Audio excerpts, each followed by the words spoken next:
Arriva a Treviso nel giorno in cui il governo approva gli emendamenti al disegno di legge in discussione in Parlamento per la riforma della giustizia e alla vigilia dell'udienza preliminare per il secondo processo Veneto Banca, in cui il reato contestato questa volta è associazione a delinquere finalizzata alla truffa. Il nuovo procuratore di Treviso è Marco Martani, mantovano d'origine, procuratore a Pordenone, dove risolse il caso dell'omicidio del caporal maggiore dell'esercito Trifone Dragone e della fidanzata Teresa Costanza.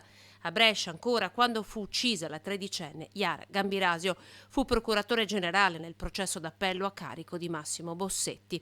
La priorità, annunciato per Treviso Martani, è la riorganizzazione delle competenze e la risistemazione dei gruppi di lavoro. La priorità è quella di fare un nuovo progetto organizzativo, perché l'ufficio al momento non ha un progetto organizzativo organico. Sul fronte dell'organico dei magistrati in sofferenza ormai cronica è previsto l'arrivo di 2 nuovi sostituti.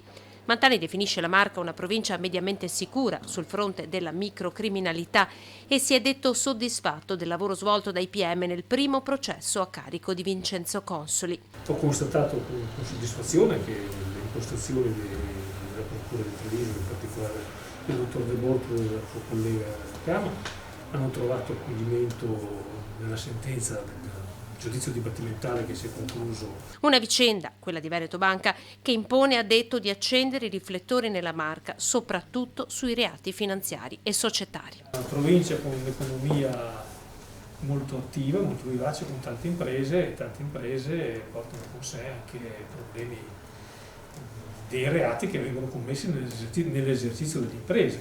È un settore dove in provincia ci sono dei problemi commessi che sicuramente verranno trattati con attenzione.